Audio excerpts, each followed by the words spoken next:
Hello everyone. आज के इस वीडियो लेक्चर में हम लोग पढ़ने वाले हैं इलेक्ट्रिकल नेटवर्क कंपोनेंट के बारे में। तो दोस्तों, मैं अरुण झा आपको ये टॉपिक बहुत ही अच्छे से क्लियर करने वाला हूँ।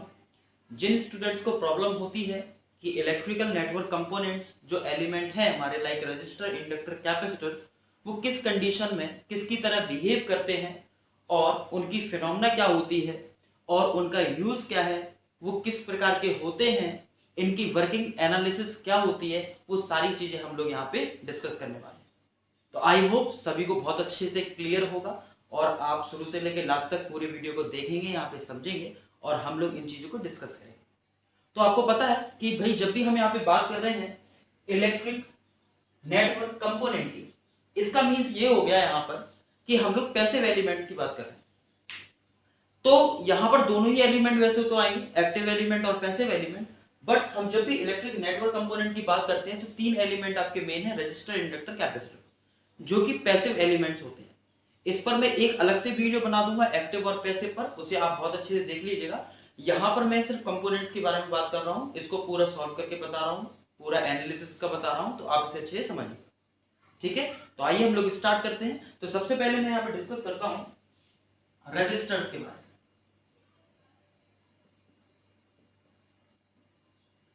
तो अगर हम लोग बात करते हैं रजिस्टर के बारे में, तो रजिस्टर होता क्या है?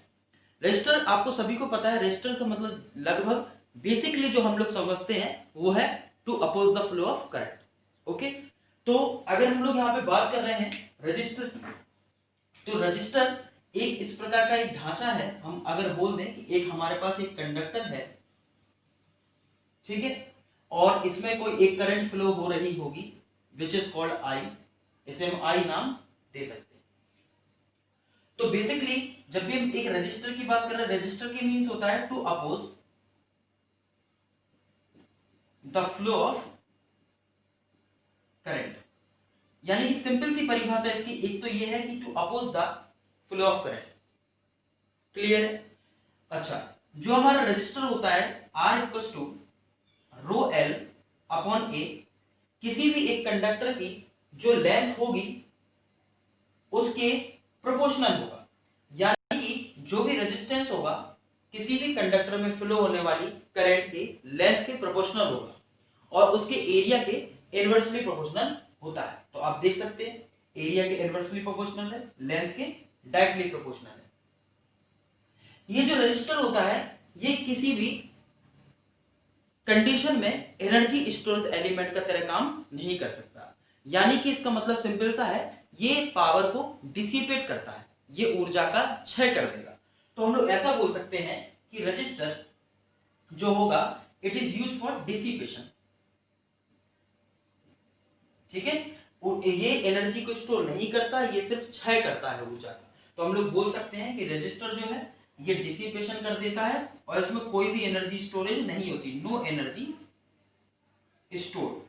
तो ये कुछ बेसिक पॉइंट है जो हम सभी लोगों को पता होना चाहिए। जो भी इस टॉपिक को जानते हैं, समझते हैं, पढ़ते हैं, उनको इसके बारे में बहुत अच्छा सा आइडिया होना चाहिए कि जो रजिस्टर है ये सिर्फ डिसिपेशन करता है और कोई भी एनर्जी इसमें स्टोर नहीं होती और इसका काम होता है to oppose the flow of current.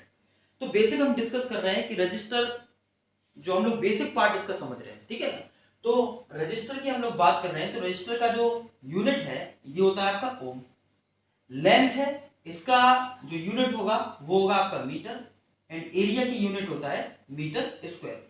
तो अगर आपसे कोई पूछे कि इसमें रो की यूनिट क्या है, here rho is called resistivity और इसी को हम स्पेसिफिक रेजिस्टेंस भी कह देते हैं।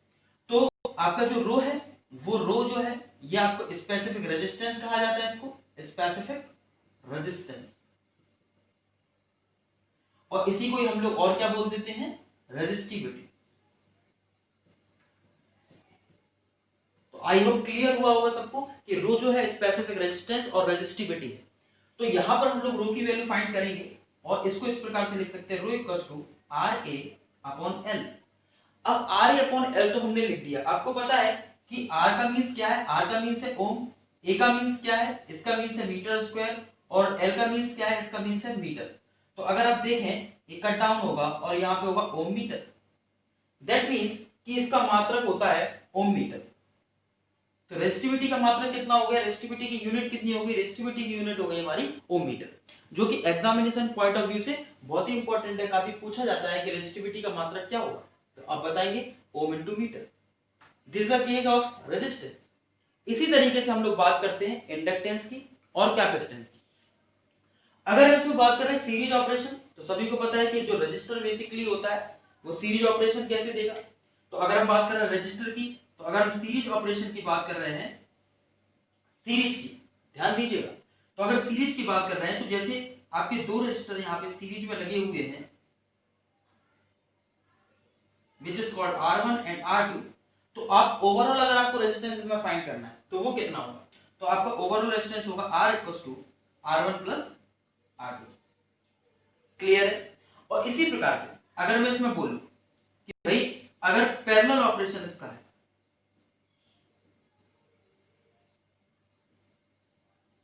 तो हमने सीरीज ऑपरेशन लगाया और पैरेलल ऑपरेशन मींस हो गया यहाँ पे कि दो रेजिस्टेंस आपने पैरेलल में कर दिए,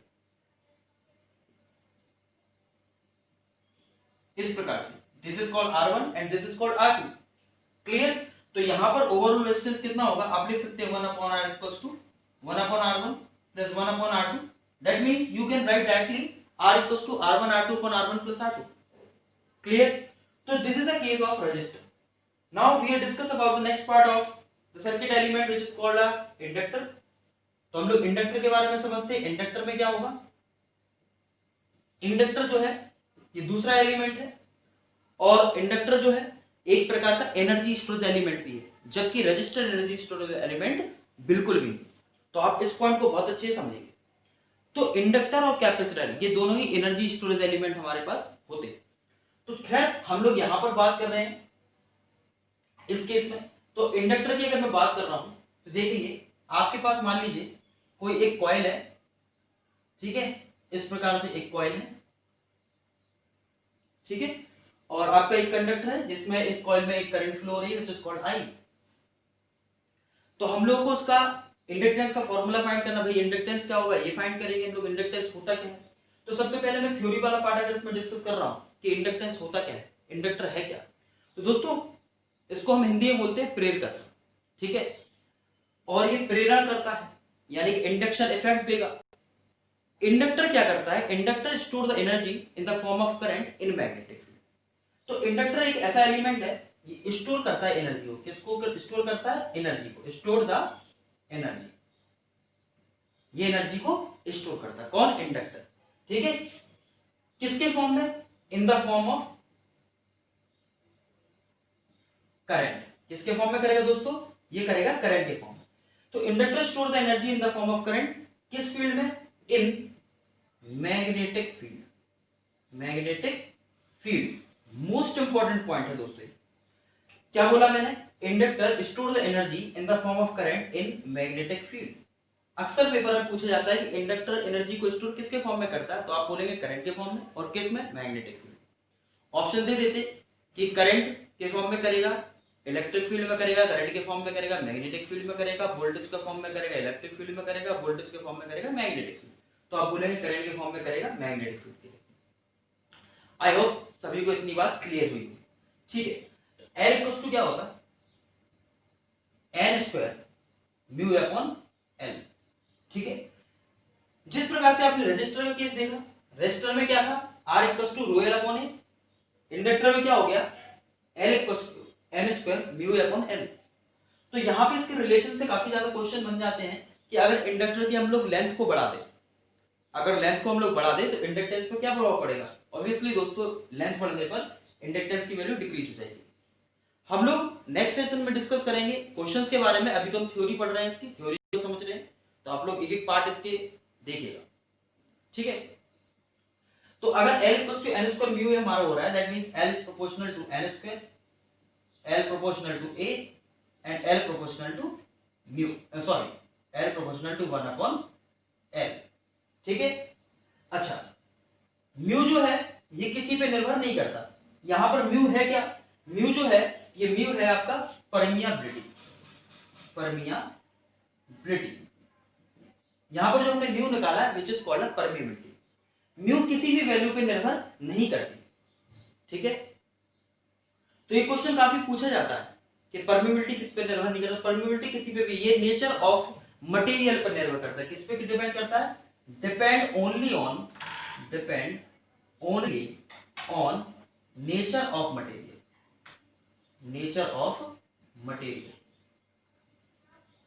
चेक करना है, ठीक है, which is also depend on nature of material. तो ये सिर्फ नेचर ऑफ मटेरियल पे निर्भर करेगा।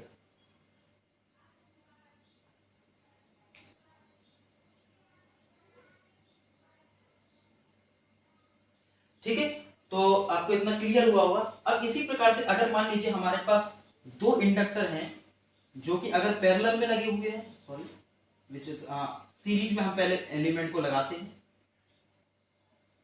तो आप सभी को पता है अगर ये L1 है L2 है तो बेसिकली यहाँ पे होना चाहिए L1 प्लस L2, क्लियर। और सेकंड ऑपरेशन यहाँ पर अगर हम पैरेलल अरेंजमेंट इसका कर देते हैं L1 और L2 करके, तो यहाँ पर आपको मिल जाएगा L equals to L1 into L2 upon L1 plus L2, या आप चाहें तो ऐसे लिख सकते हैं 1 upon L equals to 1 upon L1 plus 1 upon L2। तो इसी का ही एडवांस फॉर्म है जो हमने यहाँ पे लिखा। तो इतनी क्लियर होना चाहिए आपको चीज कि इंडक्टेंस जो है वो नंबर ऑफ टर्न्स के स्क्वायर पे निर्भर करेगा, एरिया पे निर्भर करेगा, लेंथ पे निर्भर करेगा, लेकिन इसमें जो परमेबिलिटी होगी वो किसी पे भी डिपेंड नहीं करेगी। परमेबिलिटी क्या है? Permeability is the property of magnetic field, permeability is the property of magnetic field. जिस प्रकार से रेजिस्टिविटी हम लोग पढ़ रहे थे, यहाँ पे आपने देखा ये प्रॉपर्टी है आपकी बेसिक डिसिपेशन के केस में, उसी प्रकार से इसकी प्रॉपर्टी है। अब आपसे अगर कोई पूछे कि भाई इसकी यूनिट क्या होगी, तो दोस्तों परमेबिलिटी की यूनिट अगर हमें निकालना है तो आप देख सकते हैं यहाँ पर L जो है वो हेनरी होता है, ये आपका L यहाँ पे आएगा तो ये मीटर हो गया, ये आपका एरिया यहाँ पे आएगा ये मीटर स्क्वायर हो गया। नंबर ऑफ टर्न्स है तो उसका कोई मात्रक नहीं होगा, दैट मींस हेनरी पर मीटर। तो यहाँ पर जो परमेबिलिटी है उसका मात्रक अब देख सकते हैं हेनरी पर मीटर हो जाएगा, तो इसका मतलब हो गया आपका हेनरी पर मीटर। ये आपको बहुत अच्छे से क्लियर होना चाहिए, ठीक है दोस्तों। तो हेनरी पर मीटर यहाँ पर ये हो गया। अगर हम लोगों को पता है कि भाई म्यू इक्वल होता है म्यू नॉट म्यू आर और it is called absolute permeability. अगर हमें रिलेटिव परमेबिलिटी निकालना है, mu R equal to mu upon mu naught होता है और दोनों की डायमेंशन सेम होगी, दोनों की यूनिट सेम होगी, दैट्स व्हाई तो म्यू आर होता है ये रिलेटिव परमिएबिलिटी है और ये रिलेटिव परमिएबिलिटी कैसी हो जाती है आपकी डायमेंशन लेस। तो रिलेटिव परमिएबिलिटी आपकी कितनी हो जाएगी यहाँ पे? डायमेंशन लेस हो जाएगी, क्योंकि mu R equals to mu upon mu not.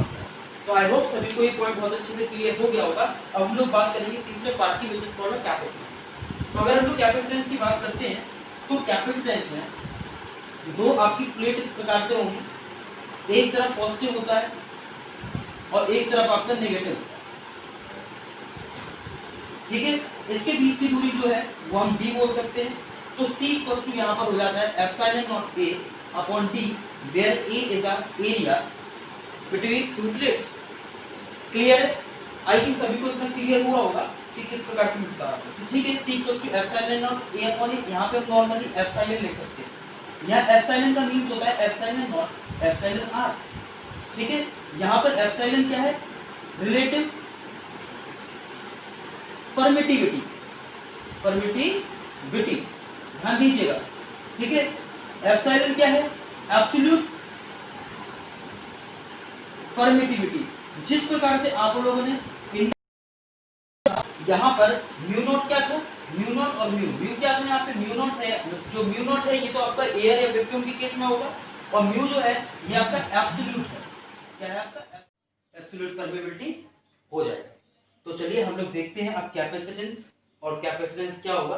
Basically C equals to epsilon naught A upon D होता है, तो C इक्वल्स टू हम लोग लिख देते हैं epsilon not epsilon R A upon D। यहाँ पर कैपेसिटेंस जो है वो एरिया के प्रोपोर्शनल और डिस्टेंस बिटवीन टू प्लेट्स के इनवर्सली प्रोपोर्शनल होता है। तो अगर आप ध्यान से यहाँ पे देखें तो यहाँ पे कैपेसिटेंस एरिया के प्रोपोर्शनल, अगर एरिया को चेंज करेंगे तो कैपेसिटेंस चेंज होगा, अगर इसकी डिस्टेंस को कम या ज्यादा करेंगे तो इसका कैपेसिटेंस चेंज हो जाएगा। यहाँ पर जो कैपेसिटेंस जैसा कि हमने बताया ये आपका प्रोपोर्शनल हो गया एरिया के और ये प्रोपोर्शनल हो गया आपके डिस्टेंस बिटवीन टू प्लेसेस। ठीक है। अच्छा यहाँ पर एप्सिलॉन क्या होता है? एप्सिलॉन जैसा कि बताया एप्सिलॉन एप्सिलॉन आर है आपका। एप्सिलॉन आर क्या हो गया? Epsilon upon epsilon not. यहाँ पे एप्सिलॉन आर जो है रिलेटिव परमेबिलिटी ये आपका डायमेंशन लेस। कैसा होगा दोस्तों? Dimension less. इसका कोई भी मात्रक नहीं होता क्योंकि एब्सोल्यूट परमेबिलिटी और जो नॉर्मल परमेबिलिटी के केस में हम लोग जो वैक्यूम के केस में डिस्कस कर रहे हैं तो एप्सिलॉन आर इक्वल्स टू यहाँ पे आता है epsilon upon epsilon not.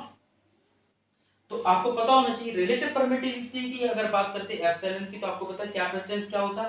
Capacitance होता है यहाँ पे हमारे पास फेरेड और आपका डिस्टेंस क्या है? मीटर और ये एरिया नीचे आएगा मीटर स्क्वायर। दैट मींस इसका मात्रक हो गया farad per metre. So this is a unit of capacitance. तो कैपेसिटेंस की यूनिट ऑफ परमेबिलिटी। तो परमेबिलिटी की अगर हम लोग यूनिट की बात कर रहे हैं तो ये कितना होता है? फेरेड पर मीटर। जिस प्रकार से हम लोग बात कर रहे थे परमिटिविटी की उसका मात्रक था हेनरी पर मीटर। क्लियर? तो इंडक्टेंस में आप देख सकते थे हेनरी पर मीटर आता है और कैपेसिटेंस में फेरेड पर मीटर आता है। ठीक है। तो हम लोग कैपेसिटेंस में बात करते हैं जिस प्रकार से inductor store the energy in the form of current in magnetic field, उसी प्रकार से जो कैपेसिटेंस होता है ये स्टोर करता है एनर्जी को, स्टोर द एनर्जी। जैसे ये करंट के फॉर्म में कर रहा था तो इन द फॉर्म ऑफ, ये किसके फॉर्म में करेगा? इन द फॉर्म ऑफ वोल्टेज। दोस्तों किसके फॉर्म में करता है? ये वोल्टेज के फॉर्म में करता है। और किस फील्ड में करता है? ये इन इलेक्ट्रोस्टैटिक फील्ड। Electrostatic field. और हम लोग क्या बोल सकते हैं? और बोल सकते हैं इलेक्ट्रिक फील्ड। इसका मीन्स ये हो गया कि capacitance store the energy in the form of voltage in electric field where inductance store the energy in the form of current in magnetic field. तो ये आपका बेसिक केस हो गया रेजिस्टर, इंडक्टर और कैपेसिटर के बारे में। तीसरी कंडीशन इसमें हम आपको बता देते हैं कि कैपेसिटेंस में जिस प्रकार से हम लोग सीरीज में रेजिस्टेंस को लगाते हैं तो वो ऐड हो जाते हैं, उसी प्रकार से अगर इसका ऑपरेशन परफॉर्म करें हम लोग कैपेसिटेंस के फॉर्म में। मान लीजिए यहाँ पर आपका जो कैपेसिटेंस है मैं यहाँ पे नोट कर देता हूँ। ठीक है। तो यहाँ पर जो आपका कैपेसिटेंस है अगर ये सीरीज में है, ठीक है, it is called C1, it is called C2। तो आपका आएगा 1/C equals to 1/C1 plus 1/C2। ठीक है। अगर जो कैपेसिटेंस हमारे पास पैरेलल में है तो आप लोग कंसेप्ट को समझिएगा और अपनी कॉपी में नोट कर लेंगे। It is called C1, it is called C2, so C equals to C1 plus C2। So this is a basic case of the capacitance. Okay, I think सभी को इलेक्ट्रिक नेटवर्क कंपोनेंट में resistor, inductor और capacitor इन सभी के बारे में बहुत अच्छे से क्लियर हुआ होगा। तो हम लोग नेक्स्ट वीडियो लेके आएंगे जिसमें इसके क्वेश्चंस को डिस्कस करेंगे कि लेंथ और एरिया चेंज कर देने पर रेजिस्टेंस पर क्या प्रभाव पड़ेगा, इसी प्रकार से सेम इंडक्टेंस पर क्या प्रभाव पड़ेगा और कैपेसिटेंस पर क्या प्रभाव पड़ेगा। और हमें इसकी कंडीशन को जानना होगा। जिस प्रकार से हम लोग बात कर रहे थे परमेबिलिटी की, परमेबिलिटी किसी पर डिपेंड नहीं करती, it is depend on the nature of material. Same उसी प्रकार से जो हमारी इसमें परमिटिविटी होती है, permittivity it is also depend on the nature of material. It is not depend on any length, area and any other values. Permittivity is only depend on the nature of material and permeability also depend on the nature of material. So in this session we are discussed about the resistor, inductor and capacitor. Resistor is a power dissipated, energy dissipated. It is not energy storage element, whereas inductor and capacitor are the energy storage element. तो दोस्तों हम लोगों ने सारे इसको detail में पढ़ लिया है। आई थिंक सभी को बहुत अच्छे से क्लियर हुआ होगा। If you like this, subscribe the channel and share the video. नमस्कार, शुक्रिया, आदाब, जय हिंद।